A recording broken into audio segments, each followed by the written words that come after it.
When Ultra Instinct debuted in 2018, lots of fans were excited about this new Dragon Ball concept. However, Ultra Instinct isn't actually new to the fandom. It's actually an old concept from the Piccolo Jr. saga repackaged into the Universe Survival arc some 20 years later. Whether this kind of writing annoys you or not, I'll let you decide, but in this video we're covering all the Ultra Instinct moments in the Dragon Ball manga and anime chronologically from 1984 till 2021. Before we start, here's a quick disclaimer. I've tried to compile the most complete list I could, but if you can think of any more instances of Ultra Instinct across the whole of Dragon Ball, then definitely let me know those after the video down in the comments section. At number 1, we've got the time when Master Roshi was training Goku and Krillin. Their task was to only make necessary movements whilst balancing a jug of water and standing at the top of the cliff. Master Roshi could do it perfectly, maintaining his balance without losing any water. Eliminating unnecessary movements and increasing the accuracy of those movements and attacks is critical to Ultra Instinct. Also, remember that line from Roshi in the Tournament of Power about martial artists not seeking to win fights, but learning to conquer themselves? Well, this was foreshadowed way back in Dragon Ball Chapter 32, when Roshi stated, "One strives to avoid defeat by one's own self." You can't initiate Ultra Instinct without emptying your mind, as the mind can effectively cause the user to battle with oneself. At number 2, we've got Dragon Ball Chapter 89, where Master Karen was training Goku to move in the most efficient way by eliminating unnecessary movements once again. When Goku kept failing to grab the holy water from him, Karen said, "You put too much extra movement into your moves, which costs you breath." After 3 days, Goku learnt to move with more precision, making less unnecessary movements, and that led to making him less tired. At number 3, we've got the start of the Piccolo Jr. saga, where Goku made it to the upper world and trained under Mr. Popo, an attendant being from the other world, which is the realm of the universal gods. If you want to know everything about Mr. Popo, check out my complete breakdown video after this video. Anyways, when Goku couldn't land a hit, Popo said, "Both your mind and skill are inferior. You make many unnecessary movements. Stand quietly like the sky and move faster than lightning, emptying the mind." Popo taught Goku about this by attaching Karen's bell to his own sash. Goku saw how the bell didn't jingle when Popo moved. Popo was also able to know Goku's movements behind his back. "You're currently touching your face with your right hand. You try to see everything with your eyes alone. With energy disturbances, slight movements in the air and intuition, you can sense without relying on vision." Popo said to be like a stone and don't react to things. When Goku had finally emptied his mind, Popo threw something at him and Goku dodged it without even opening his eyes. Similarly, Goku had to catch a cat with a bell on its tail, whilst being blindfolded and Popo ringing a second bell. These trainings taught Goku not to rely on his senses alone, as they can be deceiving and not reveal the truth. I believe in what God said in Proverbs 3 verse 5 to 6. "Trust in the Lord with all your heart and lean not on your own understanding. In all your ways acknowledge Him, and He shall direct your paths." God tells us to not rely on what our own senses, our own feelings, or our own understanding is saying, but listen to what He is telling us. I know it's slightly different, but it's bang on point. Anyways, then Mr. Popo sent Goku to these woods, where he met a fisherman who taught him not to get distracted whilst concentrating, and also sense movement without his eyes. In the next lesson, Goku learnt ki control from Master Mutaito, who taught him to concentrate ki into a specific body part, then release it all at once. This is critical to Ultra Instinct, as it's all about increasing the effectiveness of your attacks. Then back at the lookout, Kami ordered Goku to temper his spirit, so Goku started a long period of meditation. Mr. Popo had Goku also fight against a doll which matched all of Goku's abilities. This scene is remarkably similar to Super Manga Chapter 68. Goku used the Zanzuken, the after image attack, instead of the clones, yet the doll saw through all the illusions and knew exactly where Goku truly was, just like Whis did. Chapter 68 definitely felt like a repackaged scene, but it's also a nice homage to the original anime by Toyotaro. The doll didn't make any unnecessary movements, so that it wasn't out of breath after fighting, whereas Goku was, and he was full of rage. Popo explained that when your mind is full of desperate thoughts, your movements can be easily sensed. Mastery of concealing ki and sensing things only comes through calming and emptying the mind. After many unsuccessful attempts, Goku finally calmed his mind for one instant, and he found his body actually moved on its own to dodge the doll's attack and deliver an effective blow. However, Goku instantly let his mind become distracted, but this was a first definite glimpse of Ultra Instinct. This paralleled Super Chapter 39, when Goku was desperately trying to gain more power at the expense of his body. Popo explained this is a futile approach when he said it will do no good to become impatient and rely on brute force. Against Jiren, Goku's mind was exceedingly desperate. It was only when he gave it all up and emptied his mind properly that he could initiate Ultra Instinct. It felt like Goku forgot the basics that Popo had taught him. If he could calm his mind and empty it, he would be able to beat his opponent. For most of Dragon Ball Z, these early concepts are actually thrown out for the repetitious pursuit of mostly new levels of strength. It's great to see Super finally getting back to the basics, repackaging the best of the old and bringing it into a new story. At number 4, we've got chapter 167 in the original manga, where Krillin and Tien observed that Goku's heart was utterly still, and they could barely sense his presence after training with Kami for 3 years. Then in manga chapter 176, Roshi noted how Goku wasn't breathing hard whilst fighting with Tien. This links back to Popo's training, where Goku learnt to eliminate unnecessary movements. Goku also let his body sense what moves Tien was making with his back turned.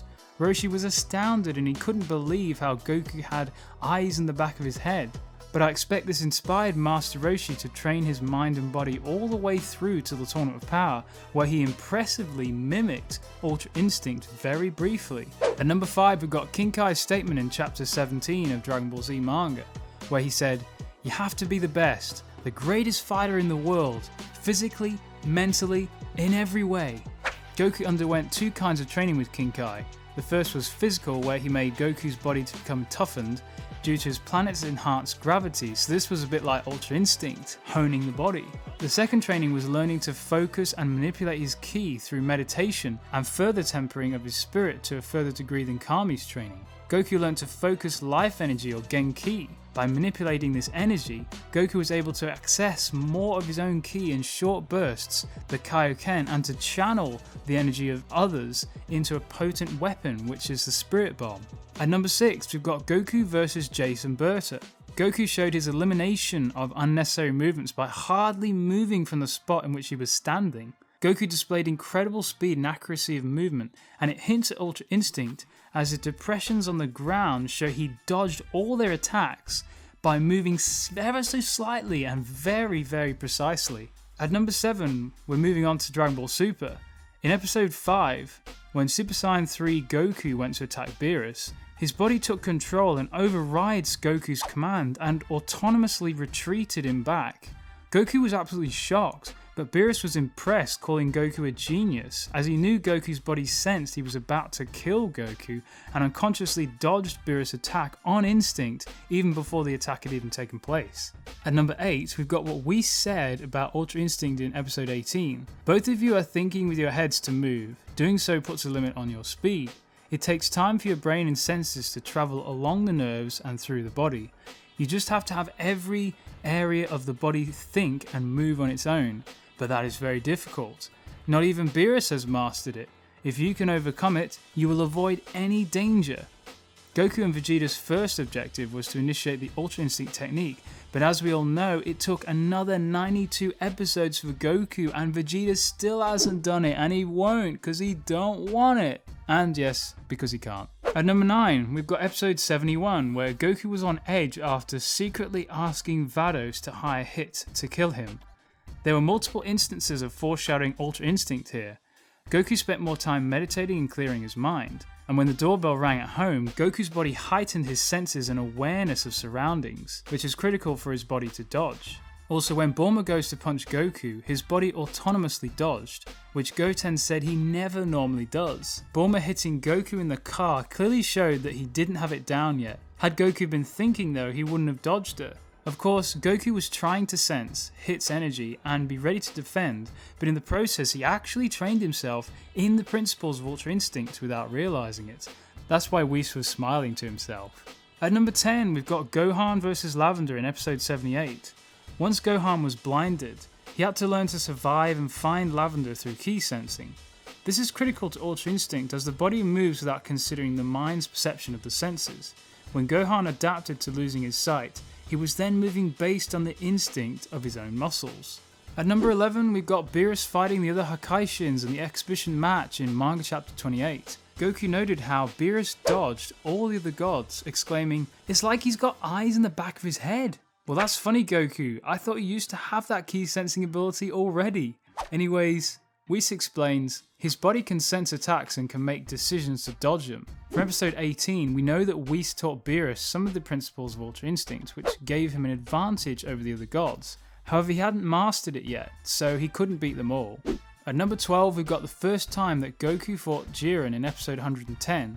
In this first glimpse of Ultra Instinct, he manifested the Saiyan state, but due to the stamina issues and Goku's inexperience, it didn't last long. What do you think of this frame, guys? I personally thought it reminded me of Gon from Hunter x Hunter.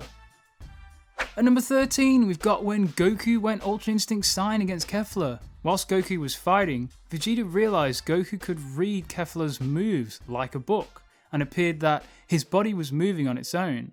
Then Vegeta remembered what Whis said in their training. This connected the previous foreshadowing to what was then happening.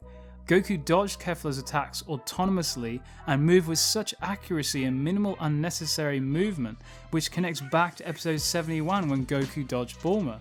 At number 14, whilst Goku was struggling against Jiren in the manga, Master Roshi briefly mimicked Ultra Instinct despite having normal ki. He used an imitation of the technique that drew upon the same principles of autonomous movement, and Whis noted it wasn't actually Ultra Instinct. It's what Beerus basically did in his exhibition fight, which was an application of the principles that lead to Ultra Instinct. At number 15, we've got the second time Goku initiated Ultra Instinct against Jiren in episodes 128 to 130. Just at the last moment, when it looked like Goku was completely out of strength, the desperate situation gave Goku the chance to eliminate his feelings and empty his mind to use the technique. Initially, Goku battled Jiren in the Saiyan version, but over time became more comfortable and transitioned into complete Ultra Instinct. From this point, Goku's body outmaneuvered and countered almost all of Jiren's attacks, but sadly right at the end, his body gave out in the anime, whereas in the manga, due to never using it before, his body could only manifest it for a short period. The following moments are from the Moro arc. Spoilers! At number 16, we've got the time when Goku and Vegeta were abducted by Beerus. Vegeta noticed how incredibly effective Beerus was in his movements. Beerus exploited a brief opening perfectly, knocking out post-Tournament of Power Vegeta and Goku in an instant. At number 17, we got the 6-month period when Beerus trained Goku. Goku learnt more about how to empty his mind and learnt he needed to achieve self-control in the face of a jarring shock to his emotions to activate complete Ultra Instinct. At number 18, we got when Master Roshi fought the 3 female criminals on Earth. Once again, Roshi used his imitation Ultra Instinct and was able to fight much better with a blindfold. This was of course because he didn't want his perverted mind to distract him, but it allowed his body to move on its own and defeat them far easier until of course they fused, which was a bit too much to handle, literally. If Roshi didn't know some level of letting the body move on instinct, he would have been hopeless fighting with a blindfold. This scene was another homage to Mr. Popo's training when he taught a blindfolded Goku ki sensing rather than relying on his sight. At number 19, we've got when Goku fought Moro. Goku initially fought using Ultra Instinct Saiyan as he couldn't manage initiating complete Ultra Instinct at will during Beerus' 6-month training. However, due to the stamina issues of this state of Ultra Instinct, it didn't last long and Goku was defeated. It was only when Beerus sacrificed himself, providing the jarring shock to Goku's emotions, that Goku emptied his mind fully and activated complete Ultra Instinct, mastering it as well so that he could use it at will. Goku's victory was assured, but he got distracted and gave Moro the chance to absorb Beerus' angelic abilities. This version of Moro was more formidable, but because Moro had never trained, and never specifically with Ultra Instinct, his body couldn't contain the immense godly ability to the point where he ended up mutating like Merge Zamasu, until finally he merged with the Earth instead of the universe, and everyone pitched in to destroy him, with of course Goku getting the final ping.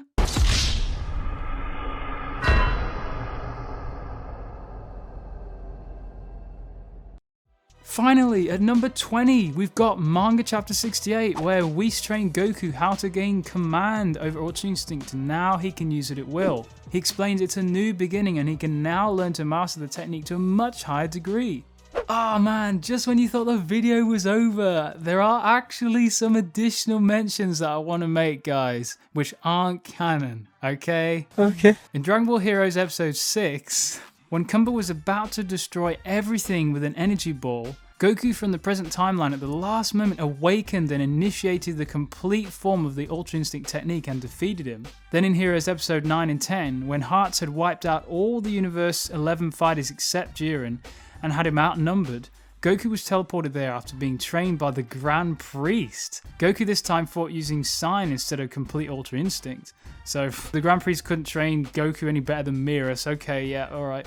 But something happened which we haven't seen before, and that's Goku used a punch which could split fusions, or the punch was just so hard that Oren's body couldn't take it and he crumbled, which freed Vegeta. Kamen and Oren were helpless against Ultra Instinct, and even their fusion, Kami Oren, wasn't much better. Hearts decided Goku needed a real test, so he forced him to defend against Lagos Shard, but after breaking it, due to the limitations of Sign, Goku ran out of stamina and couldn't sustain the technique any longer. He then got sliced up by the Shard.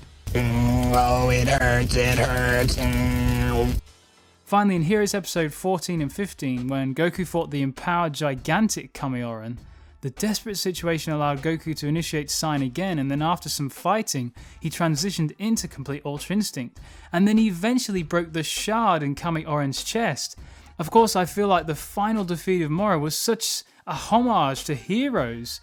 Maybe Toyotaro was actually referencing this Heroes episode. What do you think, guys?